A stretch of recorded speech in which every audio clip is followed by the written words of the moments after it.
Well, good afternoon, everyone. I want to welcome you to the Conscious Life Expo post-conference. I love this expo because we bring in some of the top talent around. And the gentleman that I'm going to introduce is one of the people that is definitely tops in his field and has such incredible information to share. So I would like you to join me in giving a rousing Conscious Life Expo welcome to David Wilcock. Thank you. Thank you.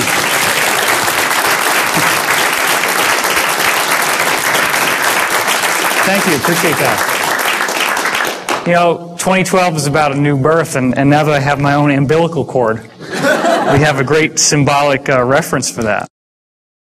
So this is going to be a bridge where we're going to start with the 2012 Enigma material that I didn't get to finish yesterday because literally we had the line for that room wrapped around 2 halls in this hotel.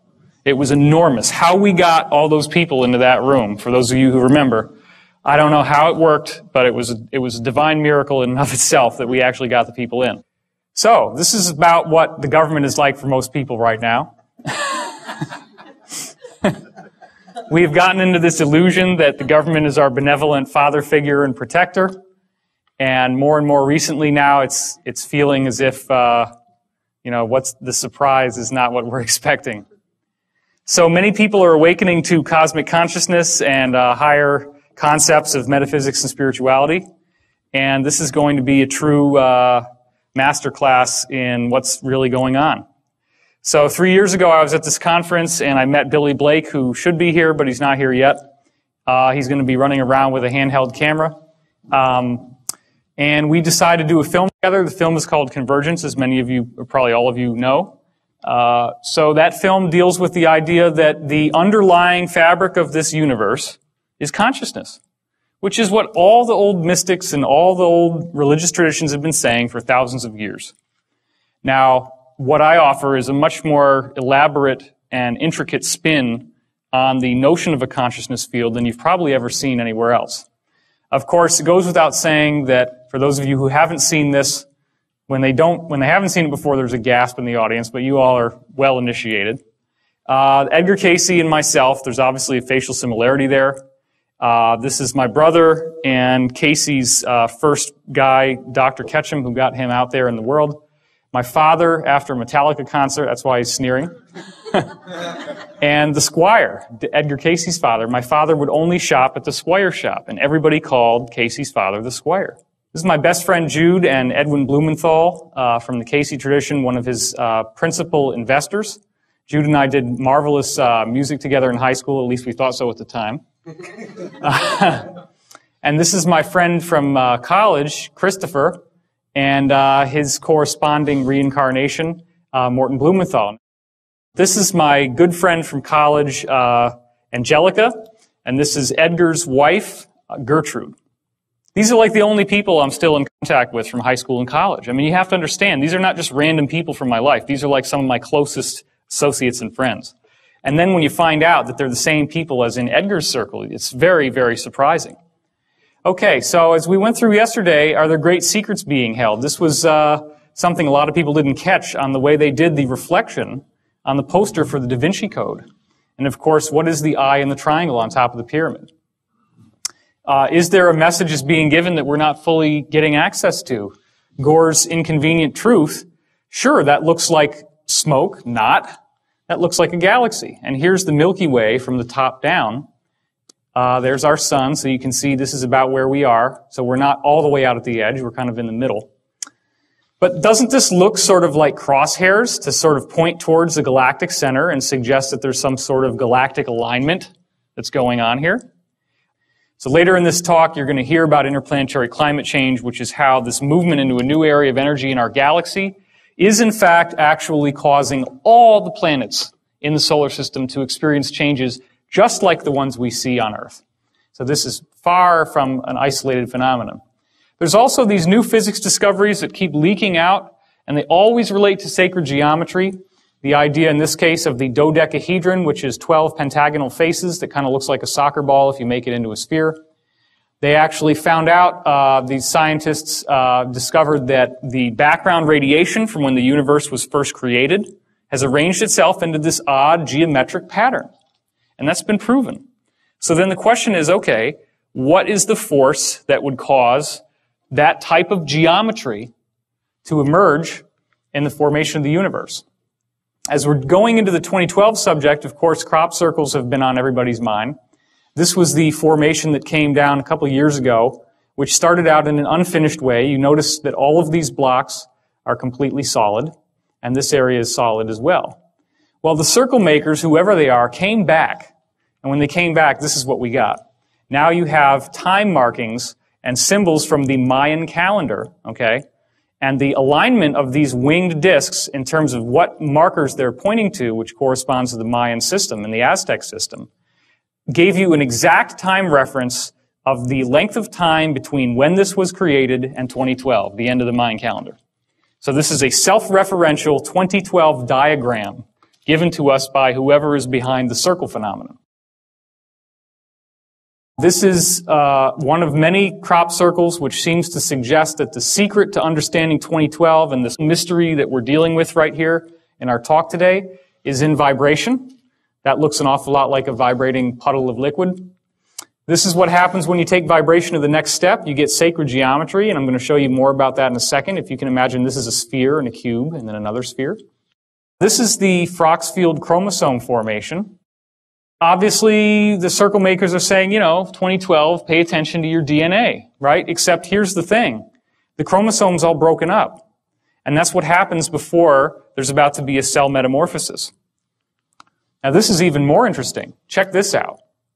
What does that look like to you? A double helix. Okay, and there's 12 stations. Then down here, you get an even weirder thing. You get a triple helix, but they still have that same formation, and then boom. What's this? And look at the timelines. This is less than a month apart in 1999, and this came out in 96. So it appears that there is a message being given about the basic nature of DNA changing somehow. This is another crop formation which shows you DNA very, very clearly. As you can see that it's twisting, and you can see the ladder and the helixes. So there's something very interesting going on here. Now, this is one of the most staggering formations that's ever come down. And as I said yesterday, the idea that two drunken Englishmen stomped it down with a funny hat and a string and board after coming back from the bar one night, it just doesn't fly. This is much too complex to be something that could have been done without an elaborate. And the thing is, there have been some cases where formations like this have been documented as showing up within a 1-hour period. Like somebody's out there at night, they see nothing, and then there's lights, and the dogs start barking, and everything goes nuts, and then all of a sudden, boom, there it is. So this is showing you the geometry of the tetrahedron, which here's a drawing of it. This is the frozen vibration that is one of the principal energy fields that moves through planets, as you can see in this diagram. It shows up at 19.5, which is Richard Hoagland's thing. He's speaking tonight at 7. So here's your animation of the actual Great Red Spot, which is at the limb of the tetrahedron down here, and Jupiter. And this also extends through the Great Dark Spot on Neptune. This extends through a shield volcano on Mars called Olympus Mons, all throughout the solar system. So here's the secret. This is just a puddle of water that's got ordinary particles of sand in it called colloids. And those colloids are then vibrated on perfect sound frequencies like the white keys on the piano. And what you get is this interesting geometric shape inside, which should look pretty familiar to us by now. So this is the same pile of sand in the same water, just with different sound frequencies. And this is a very important point we're going to get into soon. The fact is that you can crank up the sound to a different frequency, and you get the same stable geometry. It stays there. It doesn't move. And when you crank it back down, it goes back to the other shape. So these shapes remain consistent for the given volume of water that you have and the shape of that water, regardless of how many times you change your frequencies. And it's also important to notice that the density of the structure, the density of the geometry gets higher as the pitch goes higher. These are increasing pitches as you go down. So that's a very important point. So what if physical matter was actually built like this? What if this is the secret of physical matter? Could that mean that atoms and molecules as we know them could fundamentally shift? That's what we're looking at. As I was training you into seeing yesterday, is there a parallel reality where space and time flip over, where they invert with each other? And the answer is yes. That's actually what is going on. Does this solve all the basic quantum physics problems? It does. And that's been proven. Goes back to the two-slit experiment where you have single electrons that move through two slits, but then they form an interference pattern of more than two slits on the other side, which is like a wave. So here you have a particle, but over here you have a wave, and you can even have multiple strikes at the same time. So atoms and electrons are not little bitty chunks of matter. They're just energy, but they're not behaving the way they should. So here's another diagram of that. This is what a wave does. A wave is just like if there was a liquid here, and then it hits this, it ripples like two waves on a pond coming together, and that's how you get your interference pattern. So of course, wave-particle duality. What we're discussing now is the idea that a particle is here in space-time. That's where it's fixed in time but can move around in space. But in the inverted world, it's spread out in time. So it's still the same thing. It's just that it's now flipped over into another domain. And in that other domain, it spaces out in time, and thus you get this kind of waveform that's created from it. Well, this would all be just kind of an interesting intellectual study until you start looking at larger objects. Now check this out. This is a little thing called a buckyball or a fullerene. It's carbon molecules, 60 of them put together. Obviously, this is a solid piece of matter. In fact, they're used to store items inside of them. They can be used for like disaster cleanups, like oil spills eventually. If they could manufacture enough of them, that kind of thing would be great for that. Well, Zeilinger in 1999 took these carbon-60 molecules and shot them at a 100 nanometer diffraction grating, which is a little slit like we showed you before, and they got an interference pattern, which is like a wave. So do you realize what that means? The buckyballs were rolling inside out somehow. They hit that wall, and they turned over. Like, have you ever had one of those little balloons where you squeeze it in your hand and it goes whoosh? Is everybody with me? That's what seems to be happening with physical matter, and I've heard that from black ops people as well. This is performed in Austria. So this little guy popped into all these waves when he hit the wall because he flipped inside out. Now, what's really interesting about the geometry that we're already showing you, like the geometry at the formation of the universe, is that they also can do this. But they do this in a very interesting way. When these geometries flip inside out, this is the opposite that they form. So when you have the dodecahedron, it forms the icosahedron. The tetrahedron flips into another tetrahedron upside down, and then the octahedron flips over into a cube, and it goes back and forth between those two. Now here's what's another very fascinating point. We've just seen how the fullerene can burst into a wave. Well, guess what? DNA is almost the same width. Now just chew on that for a second if you haven't already seen this talk. I mean, DNA is supposed to be a molecule. In fact, the amount of DNA in one cell of your body, if you spaced it out, is 5 feet long. It's 5 feet tall. So there's a lot of DNA in there, but if DNA can turn into a wave, then that opens the door to all these quantum non-locality principles. All of a sudden that stuff becomes real. It becomes true.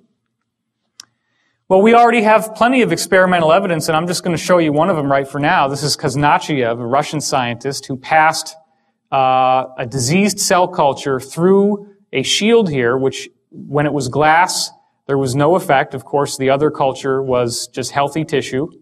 But then when he passed through quartz, the quartz allowed the disease to be transmitted to the healthy cells here. So you have disease to healthy. Well, a virus, again, is a little tiny thing. Most viruses are shaped like geometry. I don't know if you remember that. A virus can turn into a wave. Okay? So there are some people who believe, for example, that AIDS is synthetic and that you can actually activate the dormant virus with a wave. It is important to remember that your consciousness has more power than any wave that could ever be beamed at you.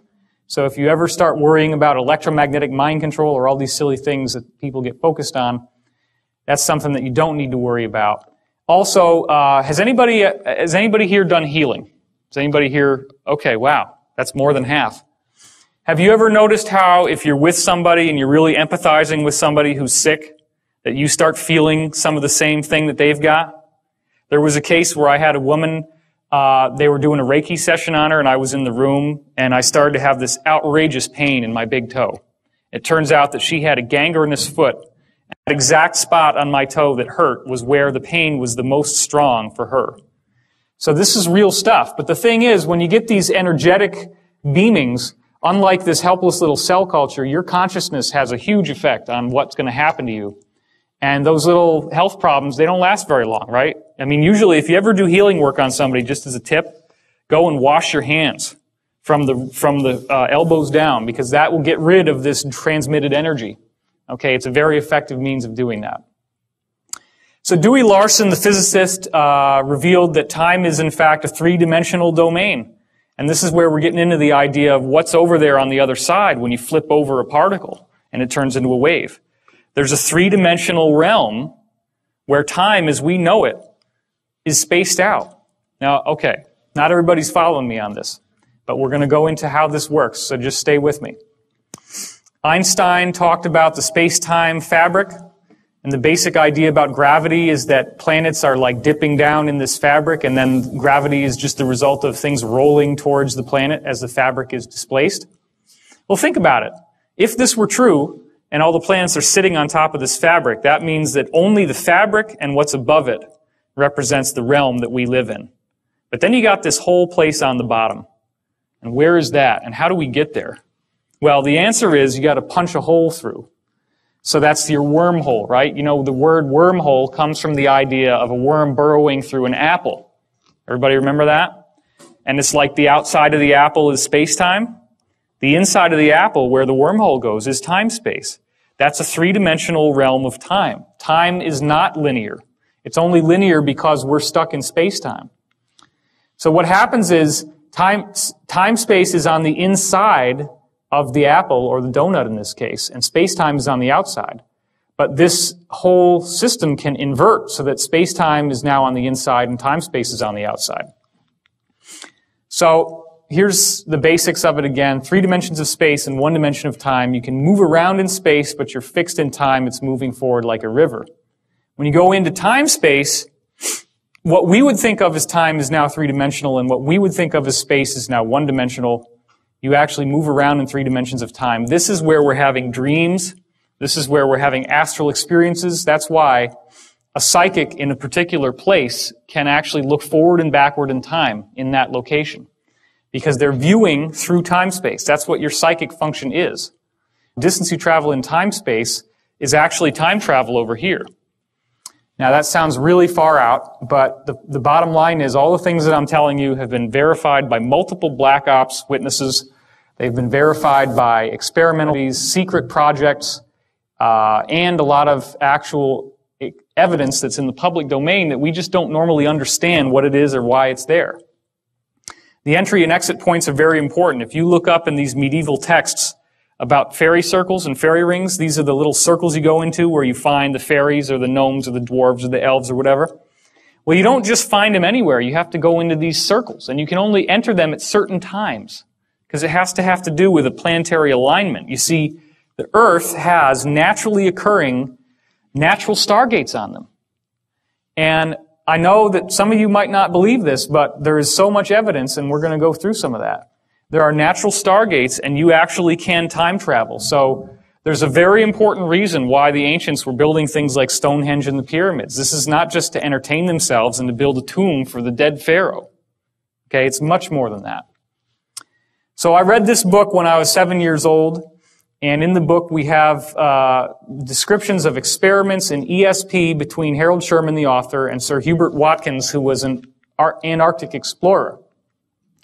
They documented some fantastic telepathy experiments. In one case, Sherman is sitting there in his room in LA, and he's tuning into Watkins, and he gets this pain in his head, and it hurts a lot. And so he writes down, okay, pain in the head. When we correspond that to what Watkins' journal said at the same time, all the people in his Antarctic expedition team were bumping into this stovepipe that had fallen down with a sharp edge, and they were actually lacerating their head, the skull. Bleeding from that. And he was feeling the pain. Just like I said, there's an energetic transmission of the pain. Well, after Watkins died, the telepathy continued because they were so much in affinity with each other that he could recognize Watkins when he spoke. So Watkins is describing in some of these readings, I guess you could call them, what it took for him to get into Sherman's mind. And he said there was a nested set of spheres that he had to go through. And he had to find a channel to the center to get to the message to Sherman, which was not easy. That's why they call it channeling. Because, and I didn't go into this last time, but what really appears to be happening here is everybody knows about the system of chakras, the esoteric system of chakras. The chakras are actually different levels of your soul and different levels of where your thought processes and consciousness processes are happening. So as you go through these kundalini meditations, the idea is that you're supposed to raise the kundalini serpent. I was shown in multiple readings that the actual process of raising that kundalini is collapsing the chakras together into this set of nested spheres. Because when you do that, you focus everything into the one spot in your brain that we're going to go to here. So this is bringing all your chakras together and then finding that channel so that the entity that's trying to reach you or your higher self can get to the center. Because the center is where all the action happens. Why is that? Well, the center of your brain has a small gland in it called the pineal gland, which, as you can see here, it was called pineal because it's shaped like a pine cone. This is the exact geometric center of your brain. It's right here. And this, as we're going to see, is very important in ancient cultures. The Sumerians gave it a description, which you can see here, the little acorns on the top of this staff that he had. And there's also a little jobber up here. And what we found out from Dan Burish is that these can be reversed. The cylinder seals can be flipped over. And when you start doing that, you see some very interesting things, like the eye in the triangle and another eye in the triangle right here. So the Sumerians were hiding information. They were encrypting information in these seals. So this is the one we were just looking at. Here's your little pineal gland and the other one up there. Well, look at this. Now, if you've seen Stargate SG-1, the first episodes, you remember the Goa'uld, the villains in Stargate? You remember how they had these helmets that went around their head that looked like a snake? That's the helmet. That's the Anunnaki. They were human-like people, but they wore these weird helmets in order to appear like gods to the primitive Sumerians they came to. And this is how they encoded the secret of what they really looked like inside this image right here. It only works when you put a mirror image on it. But then you also see he's holding all these pineal gland staffs, and he's got this seal over his head, and more symbols here. But it gets a lot more direct as we go on. And you're going to start wondering to yourself, why in the world are all these cultures focusing on the pine cone? This is Osiris, the lord of the underworld in Egyptian mythology. This is his staff, which, as we now know, this is the raising kundalini, the serpent, but it also represents DNA. And there on the top, as the kundalini rises, what are they looking at? They're looking at the pine cone. That's the junction point where all this energy comes together. Now, King Tut has this kundalini serpent actually going through his head. That's a symbol that they gave, that the pineal is fully activated, that your chakras have now all turned into that nested set of spheres, and that access from the higher realms is moving directly through your head. They believed he had that. Whether he did or not, we don't know. Here's the Babylonian god Tammuz, and as you can see, he's holding a pine cone. So once again, he's a very powerful god from that tradition. And you're seeing the same type of symbolism coming through. Then you go over into Hinduism, the goddess Shiva, the goddess of destruction, the breaking down of the old to purify the way for the new. What does her head look like? What does that hair look like? It's another pineal gland. And you've also got the redundancy with the symbol of the third eye, and you've got the serpent wrapped around her head. The same iconography once again.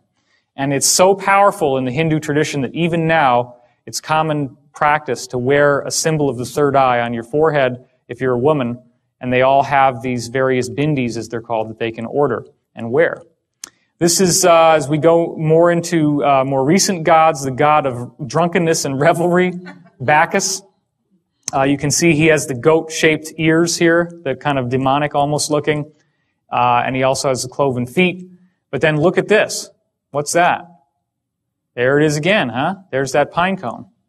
So once again, Why do you think alcohol, hard liquor, is called spirits?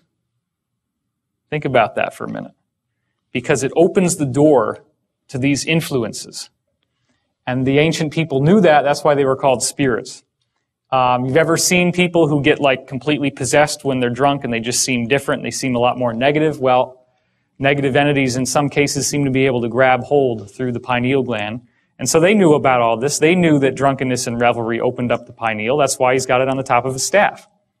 Dionysus, who is the usher through the underworld, the usher through death and rebirth, he's also got the pineal gland, the pine cone on his staff. So there's the same message yet again. And here's another image of Dionysus with a bigger pine cone. Well, let's not leave out Buddhism. Check that out, right? Same exact thing once again, the hair. That's another symbol of the pineal gland.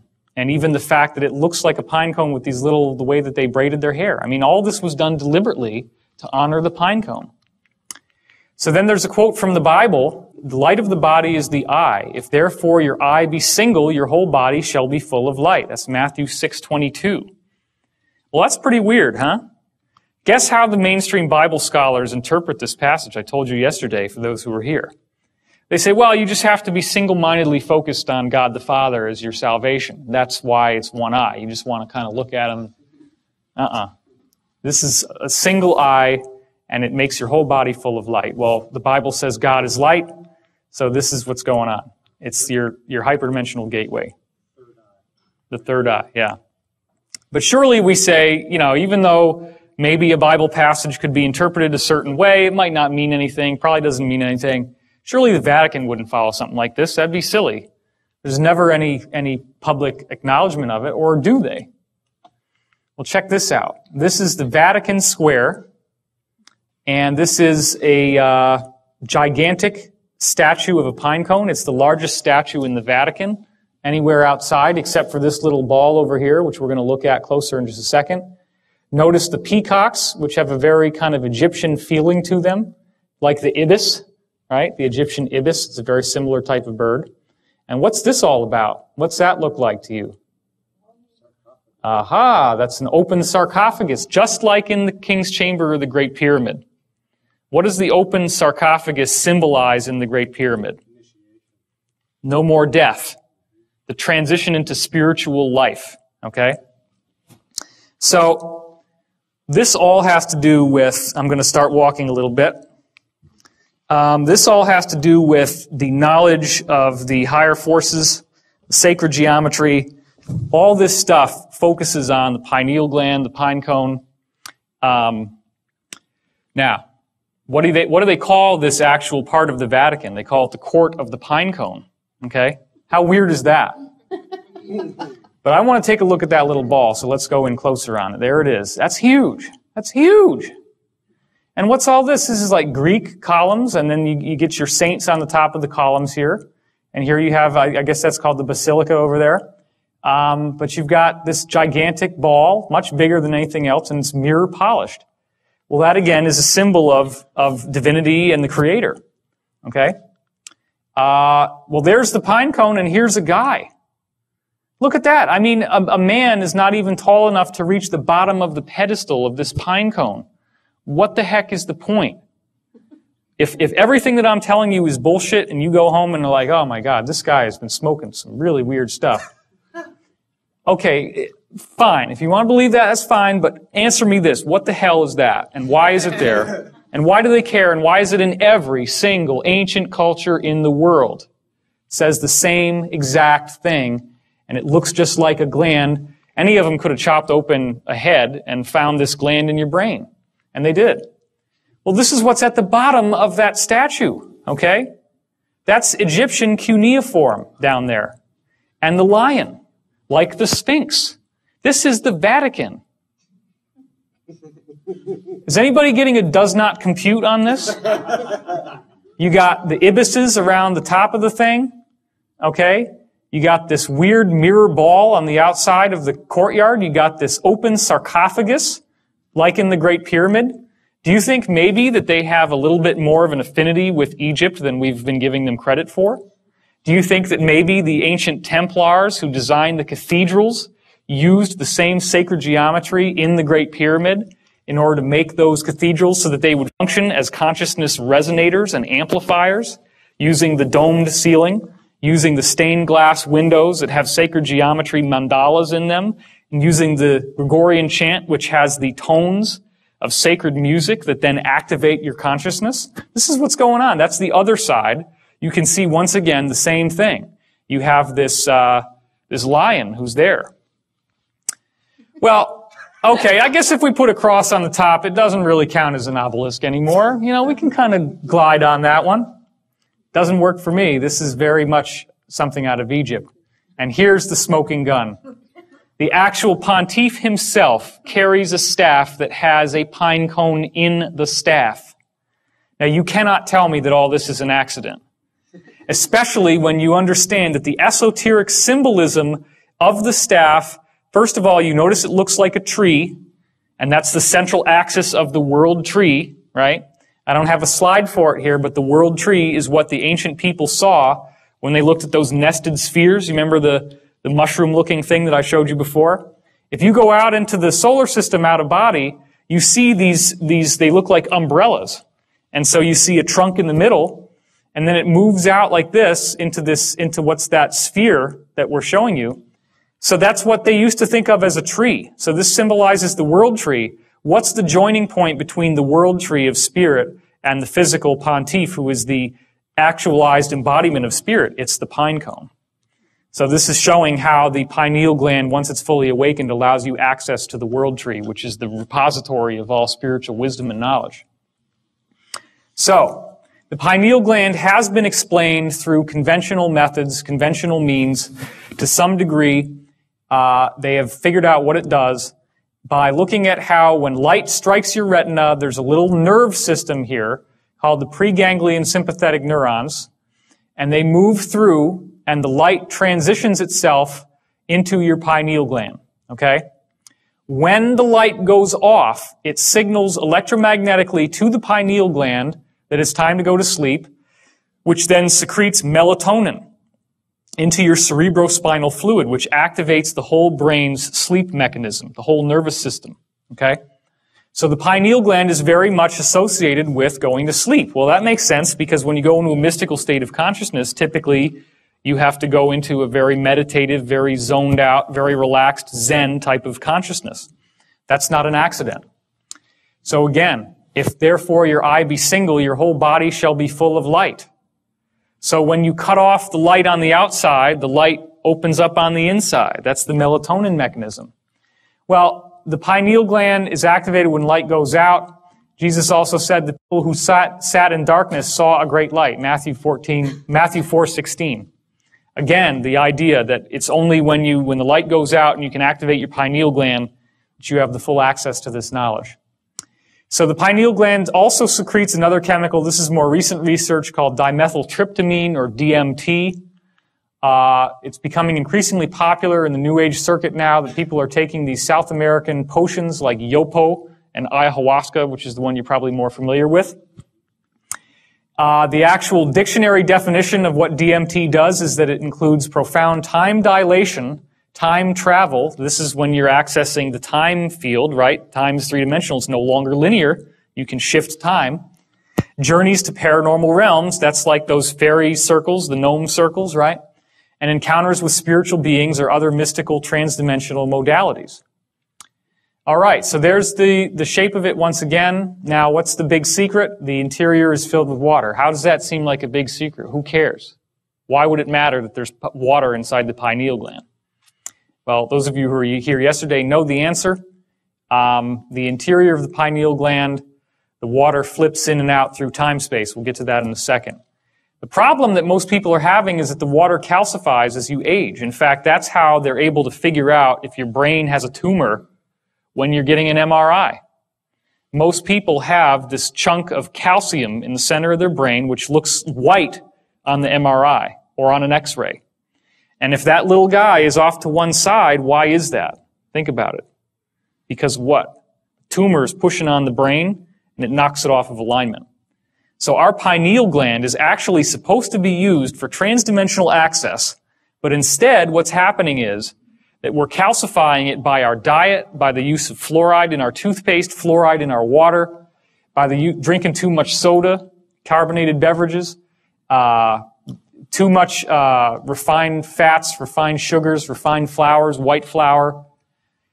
Anything in moderation is okay. I'm not saying you got to go on a totally Spartan crazy diet.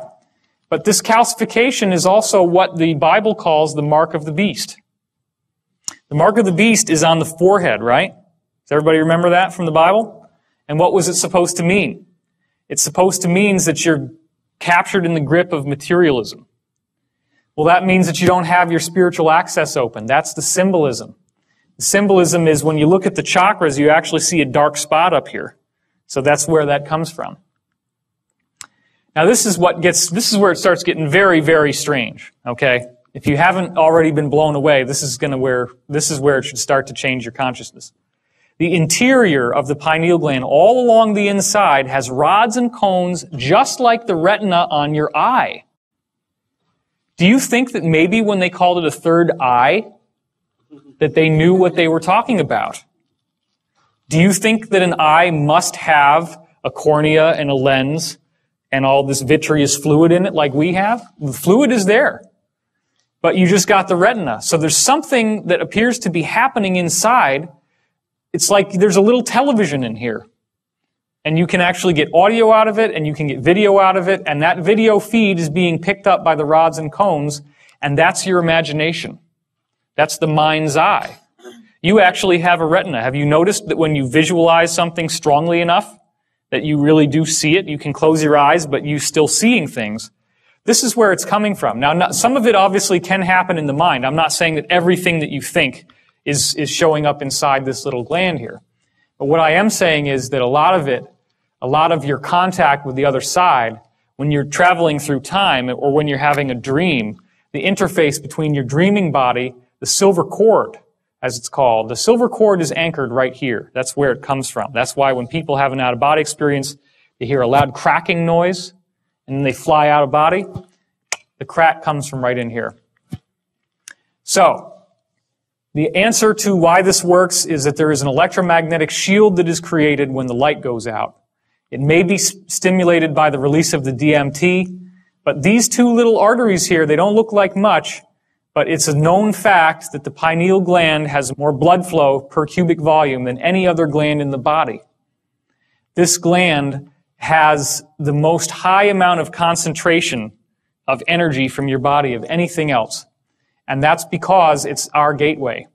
So if you can start to imagine the idea that there's this complex electromagnetic shield that starts forming like this, and you see all these weird rotations happening around it, and they're all going in these different directions, what that actually, and it becomes so fast, it's like, if you move it fast enough, which I'm not really capable of doing, it would just start to be all red. You get a perfectly formulated shield around the gland. When you do that, you have now shielded off all of the electromagnetic, gravitational, and otherwise, well, not gravitational, but all the electromagnetic, the radio waves, all the energy that gives us a reference in space-time. That opens up the door to time-space, just like when you shoot that little carbon-60 molecule, the little buckyball, at the slit, and it pops inside out, and it turns into a wave as it goes through. Well, there are little molecules inside this water called microclusters. And those molecules can flip over, and that's the gateway that allows you to see into time-space. So darkness activates electromagnetic activity. It feels like a pressure, a buzz, or a tone or acceleration inside your head. Has anybody here not had that experience? Okay, no hands have gone up. When you'll hear sometimes it's almost like there's a gong, or you feel like a pressure in your head. That's now some people just call that kundalini activation. But what's actually happening is that sometimes spontaneously, even during the day, your pineal gland just kicks up. It's like a car engine, and it suddenly gets going, and you feel this sort of explosive energy shooting up into your head. This is actually this mechanism, this machinery of electromagnetic charge, zooming around, doing all these different things to shield off the water inside to give you access. So if that ever happens, if you get that tone in your ears, just try to tune into the meditative state and get really clear and figure out what's the message of that moment. A lot of times it'll be that whatever happened right before you get the tone is something really important for your spiritual evolution. So you want also seem like an excruciating headache? It can. Headaches can happen, but that's when there's a blockage. That's when there's something in yourself that's not allowing this to fully open. And that, at that level, deals with not being able to see yourself as a sacred being. Seeing yourself as unholy, seeing yourself as impure. So it really does boil down to self-acceptance. When you're fully aware and self-accepting, you can fully open your pineal gland. That requires a great deal of work, which is what we're getting into later in this talk. So the water becomes your conduit to time-space, the parallel reality, and then your interior retina in your third eye, because you actually do have three, records the visual images. That's what all the ancient cultures painted the bindi on their forehead for. DMT seems to accelerate the activity. LSD and other psychedelics force the pineal to release DMT. It's potentially dangerous, so I'm not recommending you go out and start tripping because your pineal can get stuck on even when you're awake. And that's the actual nature of schizophrenia, delusions, and waking hallucinations. There have been multiple studies that have been done proving that shamanic visionary experiences and schizophrenic hallucinatory experiences are almost identical. What the ancient shamans have happened to them is just about the same as what happens to schizos. It's just that the schizo is cracked. The walnut is cracked, as I call it, or the acorn, or the pine cone, right? If you have some of that electrical activity that doesn't know when to shut off, which could be also the melatonin, right? When the melatonin kicks out, it's telling you to go to sleep. That's what starts to fire up this engine. It's only when the DMT kicks out a little bit that the engine goes into full steam. But that's usually only after you fall asleep. But as you start to fall asleep, the melatonin starts to rev up the engine. Well, a schizophrenic doesn't get enough sleep. That's one of the things that every study has shown about schizophrenia. They are insomniacs. So if you do that enough, then melatonin more and more will start to be synthesized while you're awake, and it starts to open your gateway, and you start getting these hallucinations. So DMT is what's cracking that protection of keeping it electromagnetically dormant while you're awake. So it does very much look like the pineal gland is a natural hypergate. Now, here's another interesting thing. A colleague of mine discovered that the eardrum inside the ear is tilted on a weird angle. That's not straight up and down like you'd think it would be, or that you normally would imagine. It's tilted, and it actually tilts forward like this. So the eardrums look like this inside your head. Okay? What he found was that he could build microphones that had this orientation, like where they are in your head, and he gets a three-dimensional recording. So if I were to take one of these mics and put it here in the room, and then somebody ran over through the back screaming, and then we take his speakers, because he built holographic speakers, and you pop the speakers right there in the same exact room, and you press play on the tape recording, you're going to hear that person running behind the room as if they were there. You get a holographic sound. Now, it makes sense, right? If light can be holographic, light is a vibration, why couldn't you do exactly the same thing with sound? This is how it's done. It's done by reverse engineering the way your ears already work, because the human ear has a better three-dimensional tracking system than any other creature. The only creature that even comes close is the owl, which obviously for the hunting purposes. So we have a very unique hyperdimensional mechanism, and he actually also found that these lobes of the inner ear here are corresponding in the geometric angles to the Great Pyramid, the angles and slope of the Great Pyramid.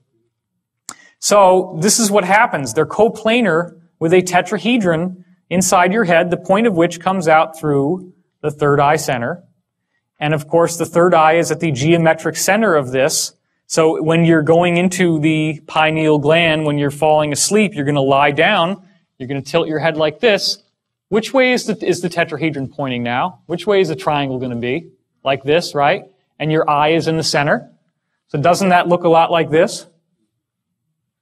So this is the secret, okay? There is a secret that has been kept right in front of our eyes. Nobody understands it. And again, as I said yesterday, I'm actually releasing this information for the first time. No one has ever made this public before. This is from deep in the Black Ops stuff, and I only was able to put the whole thing together from 7 different witness testimonies that all correlated independently of each other. That's how I found out that it's from the pineal gland. I'm not sure that they would want anybody to know this, so I am taking a risk at revealing this, but that's why I did it publicly first. Because this is what's happening. This is why this matters, okay? Could we reverse engineer the pineal gland? We have a basic system here. We have water that flips inside out. This allows you to see over into this other realm that we already know exists because we can prove in quantum physics that a particle turns into a wave and the wave is spaced out in time. Or has it already been done? Has it already been done? In fact, we have to ask ourselves, what are the needs? We need a barrel-shaped or pinecone-shaped container holding water, and it would have to be a special water. Then you have to have an electromagnetic shielding capability. Like I was saying, you got to have this system that can do all this kind of stuff inside in order to shield it off from space-time. You have to be able to fine-tune the fields because, as it turns out, how these little vibrations run has everything to do with where it goes. It's like Google Earth. Everybody here use Google Earth? You ever seen it? You can click on something and you zoom in on it. Well, that's what the fine-tuning of these fields does for you. It actually is like coordinates, latitude, longitude, and time. Then you need some kind of method to pick up the visual images. Now, normally in the pineal gland, you do it with the retinal tissue, but you don't have a retina when you're dealing with a machine, so what do? Well, what does a television use? It uses a cathode ray, right? It's a little thing that shoots onto this surface, and the electrons strike the surface, and they glow. Well, an ionized gas is going to glow if you strike it with this energy. So why not squirt an ionized gas in the middle, and then that might pick up the visual images? Well, this is what it looks like. This is real. This is, yesterday and today is the very first public unveiling in a public presentation of Project Looking Glass. A human being is about this tall. This is built in underground bases. It is colossal in size. And what happens is when you fire this thing up, these rings start going in all different directions. It shields off the barrel of water inside, which is just like your pineal gland. The water inside flips over into time-space, which then captures argon gas, captures visual images, and this is what it looks like. It becomes huge, glowing, all the way out to these posts, which are used as stabilizers for the energy field. Now, it doesn't start out with an image of the Earth. That's just there as a placeholder, although you could see the whole Earth like that if you wanted to. That's not usually what happens. Well, contact, right? We have been given the technology right in front of our faces in the movies. They just don't tell you what it's for. 13 Ghosts. In what? I think it's called 13 Ghosts. 13 Ghosts? Well, thank you. I'll have to check that one out. Doesn't sound like a movie I'd want to see, but if it's for that. It's horrible. Oh, I can imagine. So contact, just to recap from yesterday, blueprints come in from the Vegans, from Vega. They figure out that it's only when you fold up these patterns into a cube, which forms what there in the center, the triangle with the eye in the middle, as it folds up. Cube geometry. That's when you can decode the plans to build this, these rings, which becomes this machine. And there's your little helicopter. So there's another shot of it. They got computer animations of how it's going to work with the different rings moving. This actually looks like the fisheye lens distortion effect that happens around the looking glass when you power it on. There's a gantry crane up at the top, and the little guy is dropped down and goes inside. That's like your barrel inside the mechanism there. And this is where all the action happens. This is where the Stargate opens, the wormhole into the higher realms. In this frame, we're seeing how the whole thing collapsed and fell apart. So, of course, you want to take a ride. You know, the new the new formation of the one after the old one breaks. And here we're seeing the new one. Once again, you get a very clear view, and there's your little eye with the rays coming off it, just like the all-seeing eye on the dollar. Not surprising. Here she is. It's even larger than the real one, standing on this ladder, looking down inside. This is the chamber and the chair inside, which we'll see is very important. And here's your geometry. Look at that. Did anybody notice that when you were watching the movie? Because it goes by pretty fast. That's that same geometry that's in the background radiation of the whole universe with the sphere in the center. They fire it up. Guess what happens? Big, bright luminosity, just like the real thing. The real thing that they're actually using and have been using since the 40s at least. And here's what it looked like from the control room. It gets brighter and brighter. Then she starts having the floor disappear. She gets dropped down inside. And then, of course, she goes through this wild wormhole ride, and there's an ascension experience at the end of the dream. Because it is like a big dream, because she's in the dream plane. Now, last Mimsy, again, you got the same principle. The children find these little objects. She finds this toy rabbit, and he finds this little thing that helps him speak to the spiders. It all comes out of this cube that they find. Well, guess what's going on here? Same thing. It creates, at the end of the movie, it has created a wormhole into the higher realms, which allows them to send DNA into the future. Now, this movie is like an infomercial for everything that my colleague Dr. Dan Burish has been saying he dealt with in Majestic 12, dealing with extraterrestrials from our own human future human lineage extraterrestrials, as he called them. That apparently, in his system, they have gone to the future, they have survived, but they had a small gene pool as a result of a cataclysmic activity in 2012, and I'll get into why I don't believe this is what's going on. And then they needed our DNA, and they're trying to come back in time to get our DNA to fix their genetic problem. So this whole movie is just a big infomercial for all the stuff that Burish has been saying, right down the letter. And there was a lot of development on the script. It is actually a great movie. I do recommend it. Now here's the thing. This is actually precisely what was found, except for the sphere, but the shape, and then even the little filigree on the outside, the little 1 centimeter raised filigree. This is what's called the cube. It was found in the Roswell crash. And this is what it looks like when the tides open.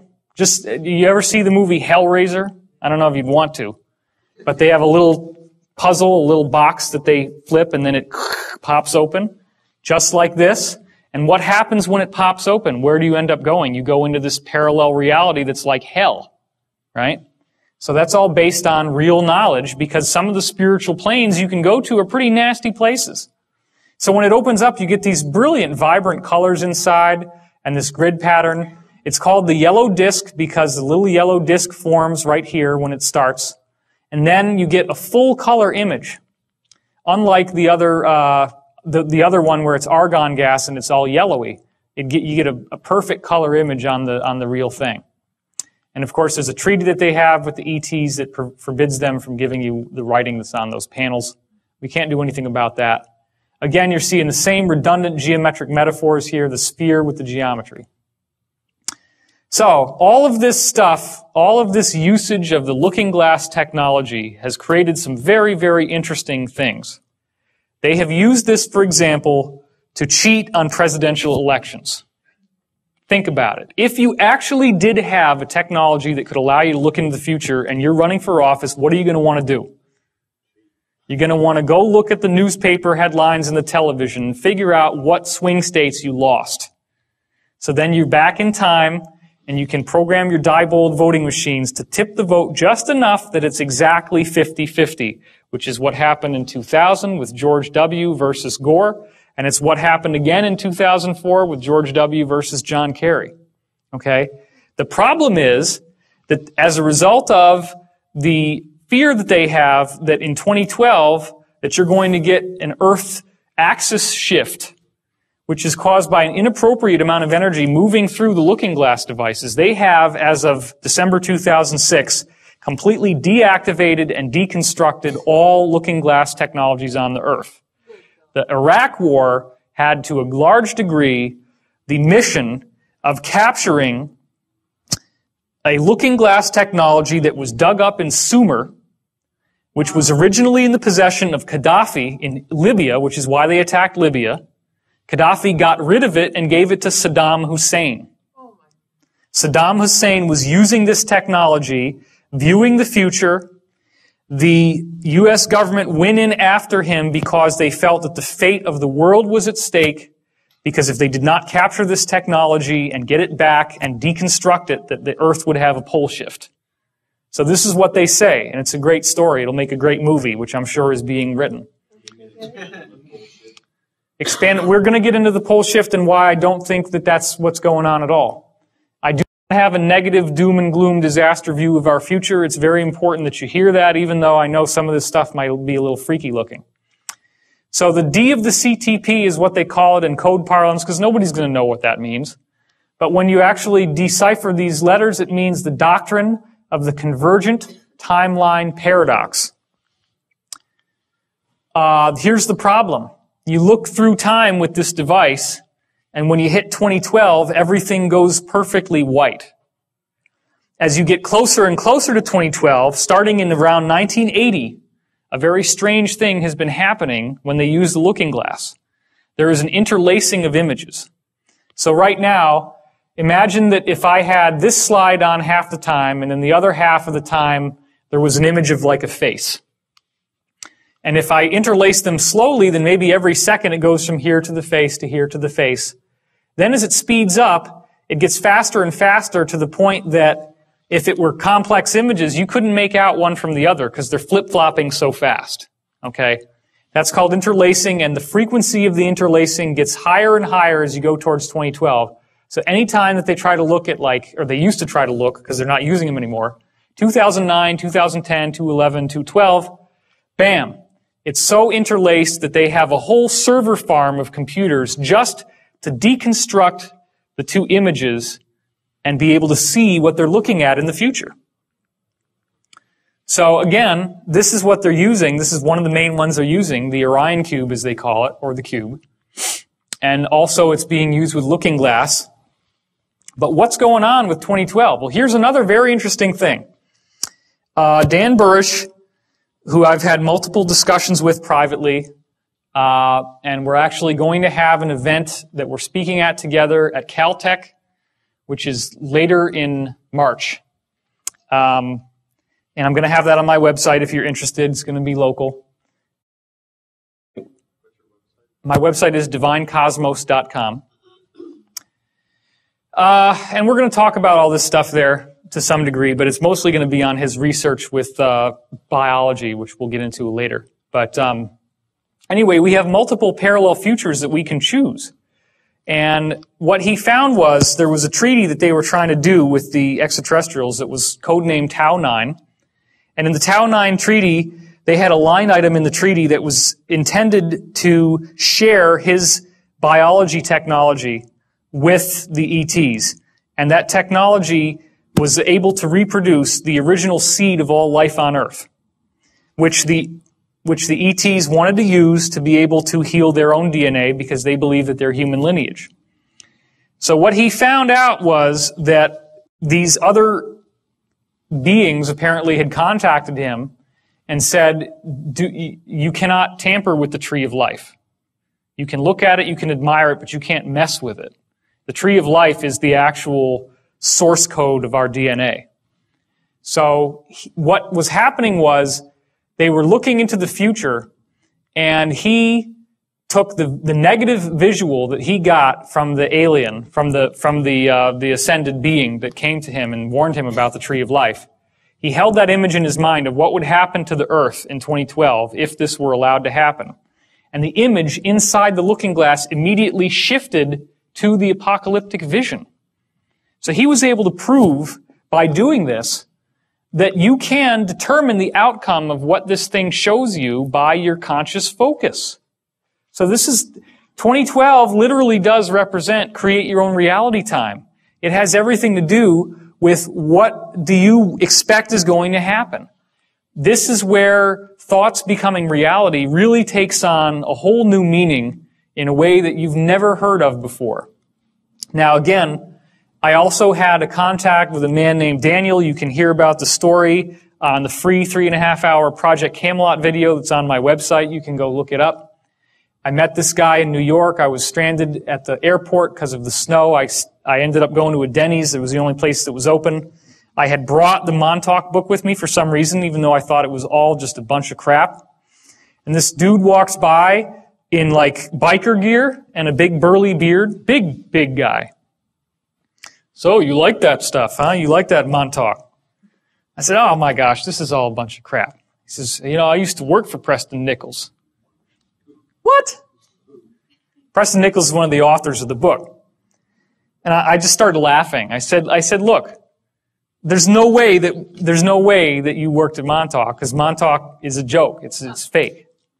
Well, he kept on talking, and the next thing you know, he sat down, and we stayed up all night, and I had like scribbles all over the placemats.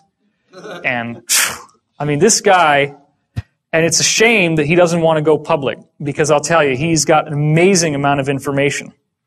And I didn't go into it very much yesterday. Some people asked me to go into it a little bit more, so I will do that.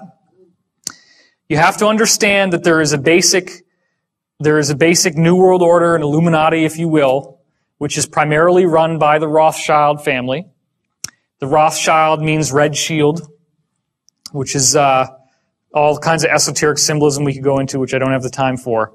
The Rothschilds financed Stalin and the takeover of Russia, the Bolshevik Revolution in 1917. They have financed the French Revolution. They financed World War II. They financed Hitler, and they were financing the U.S. So they believe in order out of chaos. You fund both sides of a war, and whichever side wins, you got their vote, because you're their paymaster. You've given them their money. You control their financial supply, which means you can control the government. Okay? And you profit no matter what. Right. And also what happens is that the war stimulates the economy, so you get much more infrastructure and much more buildings coming out of it. That's why, for example, Ford Motor Company was building tank plants in Germany, which is why Hitler's Wehrmacht had the tanks. It was from Ford. When American bombers bombed Ford's tank plants in Germany, Ford personally repaid Hitler so he could rebuild the tank plants faster. Boeing actually was shipping, this has been documented, was shipping passenger airliners to South America, which were then sent to Africa, where they ripped the seats out and turned them into Hitler's bomber fleet. That was Boeing. These are American corporations. The whole idea of these big wars is a joke. It's a setup. It's a game that's played to play off the opposites against each other in the hopes of synthesizing a new world order where we all kind of synthesize. That's why Democrat and Republican is a joke. Okay? They want certain aspects of the conservative Republican Party. They want, for example, the cultish religious aspect, but it's not Christianity. That's why the liberal side is all about being open and being free and not having any of these traditional shackles on you. Because what they ultimately want is a racist society. They're very racist, and they're interested in a new world order which is run by a Luciferian philosophy. Now, this is very disturbing sounding stuff, but they actually believe that since they have the secret tradition that goes back to Atlantis, and that they've been persecuted for thousands and thousands of years by various people, nobody persecuted them as badly as the Roman government through the Catholic Christian Church. They were tortured, they were killed, so they came to the natural conclusion, you can understand anybody would have done this under the circumstances. What do you think they would choose? They would say, okay, whatever God these guys think is God, that's not the right one, because he's stringing us out on the rack, he's torturing us, he's killing us. Therefore, whoever the Christian church says is the bad guy is the good guy. Okay, wait a minute. Lucifer is the brightest light, the brightest angel in heaven, right? And he's the one that got tossed out of heaven. Well, maybe he got tossed out of heaven because he was too cool, right? Because everybody else in there was a bunch of corrupt shysters. Well, this is actually what the most powerful people in the world think. And they are a fundamentalist religion just like any of the others. They still believe this weird stuff. They follow these teachings. They actually buy into this, okay? So that's why it's weird, because you see these political parties that are siding with religious fundamentalist Christianity, and they actually do have a fundamentalist religion, but it's the mirror opposite. So their energy vibrates with each other, and that's why they work together so well. Don't forget, of course, that Hitler was also running on a Christian platform. And who was Hitler's main ally in World War II in Europe? Italy. Italy is the Vatican. The Pope and all that stuff was supporting Nazi Germany, okay? Because it was in the Vatican, which was in Italy, which was Mussolini. So, the reason why I'm telling you all this is not for you to have a fatalistic sense of doom. It's to also enlighten you to the fact that this is going on, that it's real, and that the Nazis were very, very proactive in rebuilding all of the ancient secrets that had been lost, because for the first time they had a world power government that could go out and militarily by force invade places that were being kept under lock and key with heavy guard and go in and steal the artifacts and the technologies that would allow them to rebuild their so-called master race and all this stuff that they're so into. Okay? What's that? Raiders of the Lost Ark. Raiders of the Lost Ark, exactly. So, what do you think happens when a UFO crashes in World War II and the people who financed Nazi Germany, once it collapsed, they're looking for as much technology, as much goodies as they can get their hands on. So what do you think they're going to do when these UFOs crash? They're going to want to rip out everything from those UFOs imaginable and reverse engineer it and make it into something they can use. So what's the first thing that they go for? They take out the chair. Because these UFOs, you're sitting there in the chair and you say you want to go somewhere, you meditate on it, and a vortex opens up in front of the ship and you fly through it and you pop through a wormhole and you end up somewhere else. Okay? So that's what the chair does. The chair is the interface with your consciousness. So when you understand that your consciousness is interfacing through the chair, that helps you get to a point in yourself where you can see that the chair is a psychic amplifier. That's what it does. The chair's function is that it takes your natural, innate psychic function and makes it vastly more powerful. People may not know what the Philadelphia experiment is. Oh, the Philadelphia experiment was the result of the testing of high-energy arc welding on the creation of very large battleships by the U.S. Navy in World War II, surrounding Norfolk Naval Air Force Base, which I used to be right near in Virginia Beach. What they found was that when you got this high energy, this was the highest arc welding ever done, like a big bolt of lightning. And it pinched time-space into space-time. So you get this black hole in the room. And then actually they were having tools disappear. So the tools never came back, and they realized there's something here we can use, and they actually designed it into something that they put on the ship in the hopes that the ship would be able to be invisible, like the tools became invisible. What they didn't realize is that they were going to jump from one place to another, and it had a devastating effect on the crew. Anyway, I don't want to spend all of our time just going through this old material, so we're going to get back to the chair. We're going to get back to the point that they could actually create a wormhole with the chair, with the psychics exercising their consciousness in the chair. They had help from, apparently, ETs from Sirius in designing the chair. And the chair allowed them to send people through time. There were multiple wavelengths that the chair cranked out on graph paper. Okay? Some of those wavelengths were corresponding to a natural 20-year harmonic in the Earth's vibration. And that 20-year harmonic, as it turns out, if people were moving through time, which is one of the things they found they could do, is send people through time, this wave would tell you exactly where you were in time, depending on where up and down it was. So what they found that was so bizarre was that at December 21st, 2012, they could calculate it down to the day, that's how precise this was, that for some reason all the graphs, all the waves would go into a complete flat line. They no longer moved up and down like before. They went flat for like 7 or 8 seconds. So then they're asking the guys that went through these stargates and were traveling into the future, what happened to you? Every single time that somebody tried to hit 2012, they said the same thing. There was this thing they called the bump. It actually hits you like a bump. You actually feel like you've slammed into something. And as soon as it slams into you, you have the most incredible religious experience you can imagine. Cosmic consciousness. Your consciousness just blasts into this wonderful place where you have awareness of no space, no time. All knowledge is available to you. Ecstatic God consciousness. You could be the galaxy. You could be a subatomic particle. You can go everywhere, do everything, and there's no sense of it ever ending. So when it finally stops, you just can't even believe that you're back to who you were before. Like what happened to Jodie Foster? Exactly what happens to Jodie Foster in Contact. So, Is that the moment of no time then? that's the zero time, yeah. And Daniel doesn't agree with me on this, but I believe that 2012 is our zero time reference.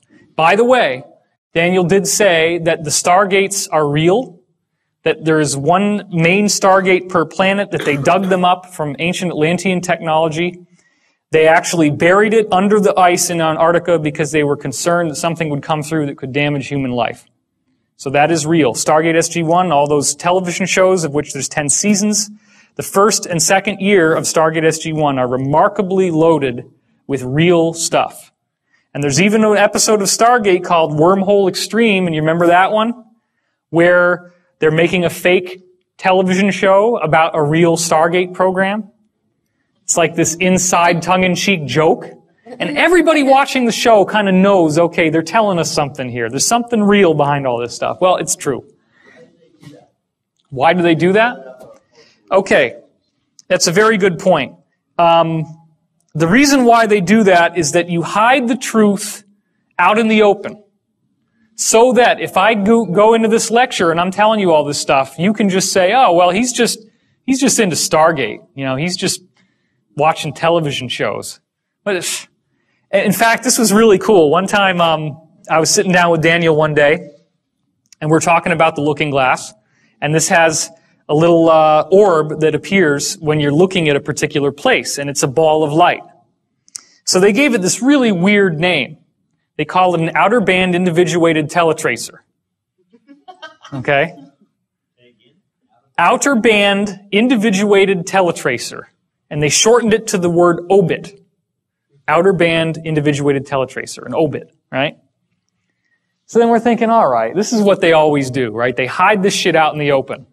Let's go Google outer band individuated teletracer and see if there's anything there. I couldn't believe it when we went on Google after he just told me this. He had no idea either. And boom, Outer Limits. There's an episode of the Outer Limits called Outer Band Individuated Teletracer. Wow. And it's all about this stuff. There was a show.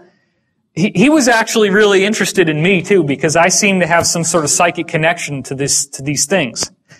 He says to me one day, what do you think a TVG is? I said, time vector generator. How did you know that? You're right. I don't know. Yeah. So I did not go to Montauk. I've never sat in the chair. Somebody asked me that. Were you in the chair? No. I was just very, very fortunate by some kind of crazy synchronicity to meet this guy. I wish he would go forward, but he doesn't want to. He did tell me, by the way, that they have found life on other planets. He said that the moon Io around Jupiter has little creatures crawling in the rocks. He said that Mars once had a civilization, that they've actually had astronauts on Mars, that they have a photograph that he saw of these astronauts waving with a big pyramid next to them. They actually have underground bases on Mars. There's a technology we've learned about from other witnesses now called a jump room, where you walk into the room, it's like an elevator, the doors close, you suddenly feel really sick to your stomach, the doors open, and boom, you're on Mars. Just like that. No time has elapsed. So these technologies already exist. And I would certainly like to have one. It would be a lot easier than taking an airplane flight. You can get over the stomach thing, I guess.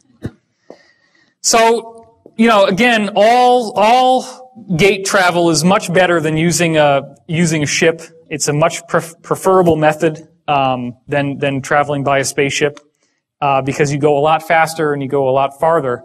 And you can reverse engineer it by taking the seat out of the ship, which is what they're doing here. So, have these seats ever showed up in film so that they can hide it out in the open? Well, check this out. There's your seat. Now, this one doesn't actually have any consciousness interface, but some of the other ones do. Total Recall. Jump rooms to Mars, civilization on Mars, underground city, pyramid at the end. And once again, you have a chair that has a strong effect on your consciousness. In Stargate SG-1, they have the chair of the ancients, and O'Neill sits in it, and it activates and amplifies his consciousness, which allows him to defeat the evil fleet of the Goa'uld by shooting balls of light at them. Minority Report. Here you have people sitting in chairs, floating in water, and they are psychic, and it is amplifying their psychic ability, which Tom Cruise is then able to manipulate on a screen. One of the things that Daniel told me is that out of all the waves that this chair cranks out from the ships, that it also includes visual images from your pineal gland. And they can space them out and look at them just like in the movie. So this may have been designed to set the precedent so that someday they could actually create a department of pre-crime. Now, what also is very interesting is that the witness testimony we have of people going through these wormholes shows us that it looks like little light bulbs lined along the sides as you go inside. So that right there is not an accident. We've already got pre-crime in Britain. Really? Jim Moss has been talking about it. Oh, how about that? Jim Mars has been talking about pre-crime in Britain, he said. Okay, X-Men is another one. You remember Cerebro, where he wheels up to this thing? This is actually the antenna at Montauk, except that it's a octahedron, 2 Egyptian pyramids base to base. But the same basic idea. There's a chair in there. You put this little helmet on. This is where you sit. And then it amplifies your psychic ability. That's what allows him to be able to find the missing mutants when they go missing. It's what allows them. Remember that one scene in X-Men where one of the whole movies, actually, the plot is that there's an evil force that's going to harness his consciousness to get him to run the chair and basically kill everybody who's a mutant on the planet with the psychic amplification. So this is all based on this real technology. Now here's what was strange. This 20-year loop has a bad side effect. When the Philadelphia experiment happened 20 years ago, there was an enormous amount of energy released. That energy reflected through the time domain. It got stuck in the time domain. An enormous, almost a nuclear release of energy was caused in the Philadelphia experiment, or the Rainbow Project, in 1943. There's a 20-year harmonic, and during certain favorable points in the harmonic, if you have a huge energy release, you're going to get another one down here, and you have a conduit or a gateway between those two areas. Okay? This is bad. We don't like this. This is called a rift. It's very dangerous. It's very serious. 1943 created a rift 40 years later with 1983, I guess somewhere around here. And 1983 was when a creature got through, August 13th, 1983, and trashed the entire base. And destroyed the Montauk base, destroyed the chair. It just so happens that Daniel called in sick and wasn't at work that day. So he didn't get mind wiped, so they didn't erase the memories out of his mind. So he remembers everything that he learned and everything that happened when he was working on this base. Somebody has a question. I just heard it in my head. What kind of creature? The creature was based on the movie Forbidden Planet, which was the monster from the id. The secret that Daniel knows, because he was in contact with the guy running the chair, Duncan Cameron, is that they were very pissed off at these Nazis. They did not like the Nazis. They didn't like what they were doing. They thought they had too much power. They thought the potential to misuse this technology was much too vast. And they said, we need to figure out how to stop this thing from going on. They created the monster with their own thought. The official view is that it's a rift and that some interdimensional monster came through. The reality is they took advantage of the 20-year harmonic, which they knew would have that energy, and they used it to create that monster to kill the program, and it worked. So that's the truth. What's that? They would be the, what you would call in the Stargate SG-1, the Tok'ra, the inside people who are not going along with their bosses, but they're rebelling, the white hats, so to speak. So, hold on real quick, I'm losing track of everyone. So Daniel is the burly guy you met, not Dr. Dan Burrish. Daniel is the burly guy that I met. He named himself after Daniel in the Stargate series, Daniel Jackson. Is he okay? Are you sure he's okay? I'm sure that he's okay now. He's in seclusion. I haven't even seen him in 2 years. He usually lives out in the middle of nowhere. He doesn't like a lot of human contact because he's been psychically trained. He was measured as a P7. He had a special psychic gift called a conduit, which allowed him to feel other people's emotions and thoughts very, very strongly. And as a conduit, he was able to take, like in, everybody see the movie Powder? He could do just that. In fact, it's possible, because he was the only person they ever found that could do that, it's possible that the movie Powder was written about him. I don't know that for a fact, but it's possible. He also has some really weird stories. He said that he was accosted by a gray extraterrestrial when he was in his remote location, and he shot it with a shotgun. And he said that they found out in these programs that the extraterrestrial physiology is like a vegetable and not like a body. So you can shoot them and they don't get hurt. This thing, and it just sort of kept walking. Very weird, huh? So yeah, and that's what's so strange is that when I was in high school, I wrote a story about a guy who shoots an extraterrestrial with a shotgun. And we started to find all these weird correspondences. The first time I took LSD, and I have done acid, I did, 20 some odd trips.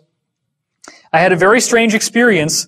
As I was coming down the stairs, I was peeking. I was like, what in the world is happening to me? I had this feeling that if I did not create the floor under my feet with my mind, that I would fall through the floor. And so I'm walking very carefully like this, tripping, just, oh shit. It turns out that that's exactly what happened in the Rainbow Project Philadelphia experiment. It turns out that the people who could remember where they were before they went into this gray mist of zero time didn't get stuck in the hull of the ship. But the people who couldn't remember where the ship was and couldn't create the ship from memory, when they got through, they were stuck in the hull and died in many cases because you can't pull somebody out. So he said, he has some weird ideas and, he thought that I was connected to the project somehow, like my soul is basically helping to relieve the karma of the planet, through this thing that happened. And I guess this is part of what I have to do is share this with you because obviously there's a reason why I met this guy. And that's the funny thing too, is you can tell that this is real because people ask me a question and I pop out with something new, because I've had many, many hours of conversation with Daniel. No, I'm not gay. No, we're not homosexually involved. Somebody wrote that on the internet. It's like, forget it. I haven't even seen him in 2 years. We were just friends, that's all. Okay? Get over it. And even if I was gay, which I'm not, what possible difference would that have to my message or to the value of the material that I'm sharing with you? Can I get an amen on that? Come on. I mean, really, let's just let go of these ridiculous prejudices because everybody has a right to be here. Every soul is precious beyond measure. I am not a racist. The DNA level shows us that we are so similar that you cannot actually tell what somebody's race is from a genetic test. There's only very, very weird special things that they have to go out of their way to find to look. But we're 99.9% the same. It is. It's a smear tactic and it's being used to dumb us down and to get us fighting with each other rather than looking to the source of the problem. Okay? But that's what we're doing. By shedding light on it, we're helping to understand it. So, the reason why I'm going to go into rifts and holes in time is because it has to do with 2012 and it has to do with you breaking down the conditioning.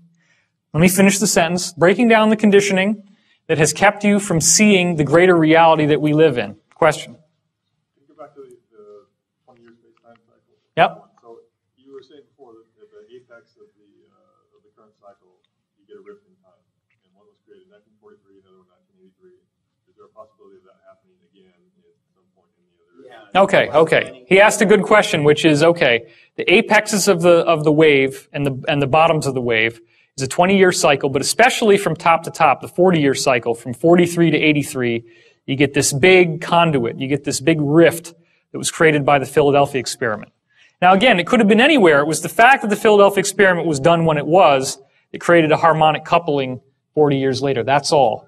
I don't know for a fact that that was on the peak of the wave. He didn't say that. However, this wave is a subharmonic. It's only a subharmonic. The 2012 wave is much more powerful because we're dealing with ultimately a 26,000-year cycle.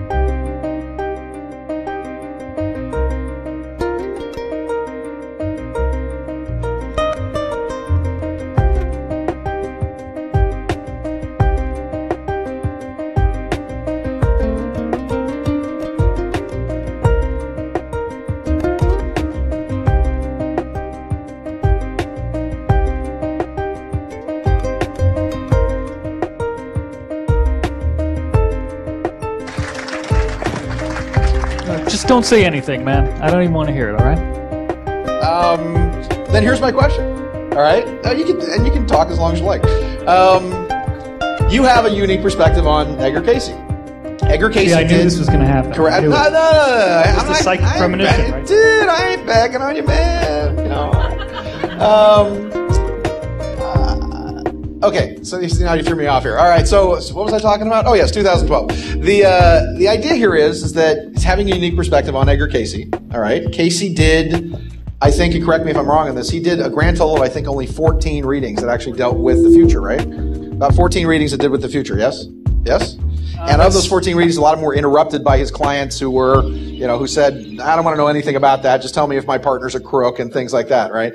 And Cayce has been not only amazingly prescient about what's going on, and his predictions have come true in a way, but not in the cataclysmic nature that a lot of people have expected. For example, he said that in 1998 to 2000, that there would be a shifting of the poles, period, or the beginning of a new age. And it is interesting because there was a polar shift. Not many people know it. In 98 to 2000 or so, when the poles actually shifted, there's 3 magnetic north poles. And the pole actually shifted from one to another to another. If you're talking about Chandler's Wobble, yeah. Yeah, Chandler's Wobble, exactly, did happen. He talked about 1998, the Library of Atlantis, the beginning that it would be found. And of course, in 96, there's an earthquake in Cairo that cracked open the Sphinx Temple complex. And we think that the tomb of Osiris might be the foyer, if you will, to what might possibly be the Atlantean aspect. So considering that a lot of Cayce's predictions have been pulled down, so to speak, that have been softened by prayer and human action and what have you. And you don't have to stick to that. I'm just pointing out, because of your unique connection to this, the connection and what I am of interest to me, we seem to have done so much work along the lines of the Mayan calendar, the harmonic convergence of 1987, meditations that have been done 92, 94, earthquakes that have been lessened in California. Working with the Prophecy Research Institute, when Gordon Michael Scallion was talking about the whole West Coast falling into the ocean and whatever else, and so many people did meditations in California, and then the call went out for people to start meditating, and I said, don't tell me what's the same, tell me what's different. And people began to realize that the future was not as dire as many of them thought. So 2012, again, I wasn't sure if there was a lot of prophecies, but if you can mix that with what your opinion is of what goes on in the next 4 years or so, because everything is beginning to condense. Everything is beginning to pull humanity back into the beginning of that quantum leap. So take us there and take it away. Okay, great. Well, thank you, Sean. What I didn't want to have to dwell on is the reincarnation thing. If you're interested, you can go to my website, divinecosmos.com, and read about that. Because I don't really think this is about individual personalities as much as it's about yourself. A lot of people have come up to any of us on this panel, I'm sure, and would like to have us be the savior figure, for lack of a better term. And there's no messianic return. It's a consciousness awakening that's happening in each person.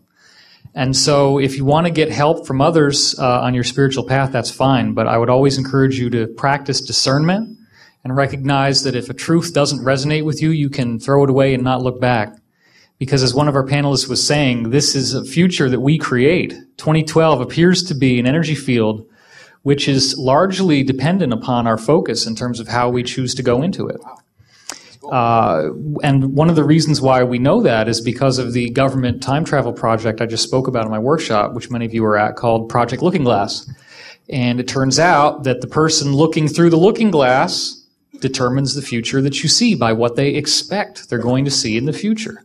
So this is an actual government Atlantean reverse engineered time viewing technology that has now confirmed factually, and I've had multiple witness testimonies that don't even know each other independently tell me this, that we're dealing with a situation where how you look at it does determine the outcome. So if that works for you, then work with that, because honestly, I don't believe that we're dealing with the cataclysmic reality. The Edgar Cayce readings you spoke of, Sean, were largely dictated by an entity that at the end of the readings would call itself Halaliel. And Halaliel was later identified by the people in Cayce's circle as being a trickster entity, and trickster means negative. So this entity is responsible for the prophecies of California sinking into the ocean. Do you think if I believed that I would live in Los Angeles? Honestly. So I'm not like you, though. I don't want to die until I'm ready. I wouldn't get anything out of it, I don't think. But no, seriously.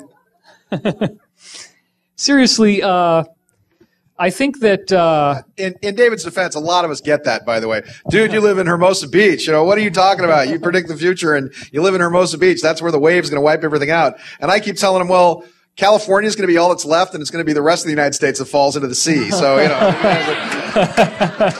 that's right, man.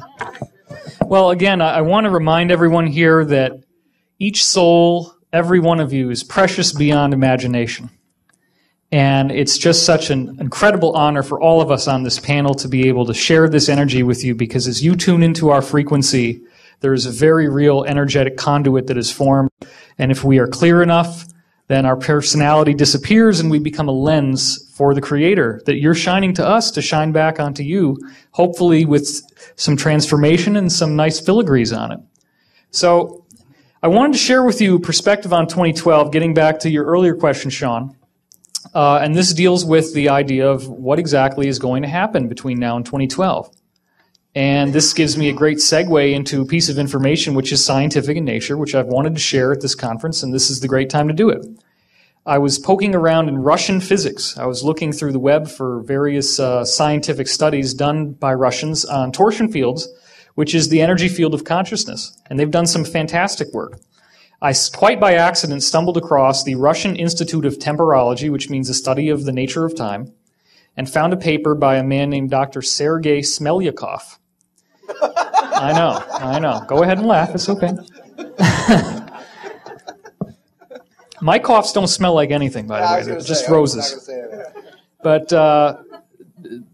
Smelyakov, or we'll just call him Sergei, maybe that'll be easier. Or Smelly, as his friends call him. Or Sergei, we can call him Sergei. I think Smelly's better than Sergei, I think, actually. Sorry, Danny, I don't want to tangent on you. I apologize. Okay, the point is this. Smelyakov looked at the Mayan calendar, found out that, does everybody know about the golden mean, the phi, 1.618? That's the harmonic cut, the sacred cut. You can cut a guitar string and it'll be 1 to 1.618 is the ratio. Anyway, that's the basis of all life and all growth. If you take the Mayan calendar cycle of 5,200 years in length and you start chopping that up by the phi ratio so that it implodes into a singularity in 2012, which means that if you have an imploding spiral, okay, you're cutting it by phi, you cut up 5,200, make that sacred cut, and then cut that unit and cut that unit, those cuts will fall on certain years. And what Smelyakov discovered is that on those years, very, very substantial changes happen on the planet, including the fall of civilizations, the rise of new methods of measuring time, the rise of new civilizations, the rise of great spiritual teachers such as Jesus and Gautama Buddha, the major earth changes. In fact, the Russians did a 2,000-year retrogressive study of earthquakes and found that the biggest earthquakes happen on these resonance points. Well, think about what I said. It implodes into 2012. So what does that mean? Prior to actually hitting 2012, in the last year especially, there's going to be one after the other after the other. And every one of these wave fronts changes the planet, changes consciousness. One of the last ones we had was 1991, which was the fall of the Soviet Empire. One of the more recent ones that we had was right before, like 2 days before the Bush administration invaded Iraq, which I believe was the political fall from the public will of power that they had.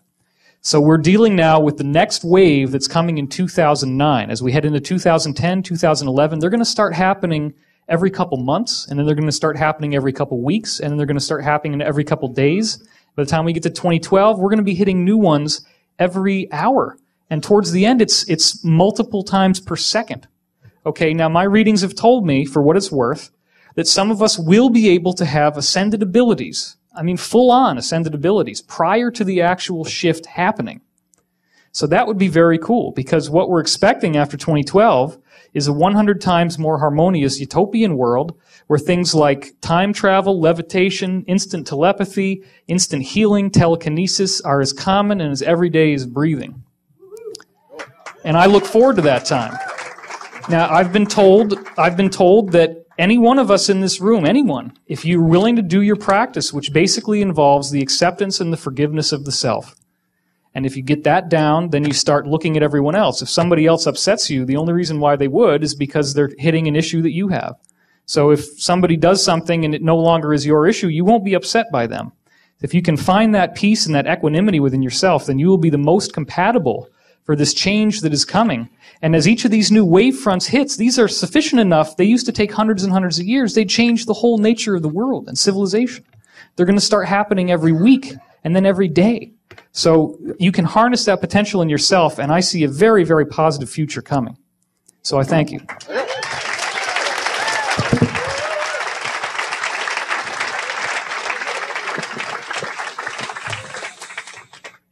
Forgive Bush. Already done it.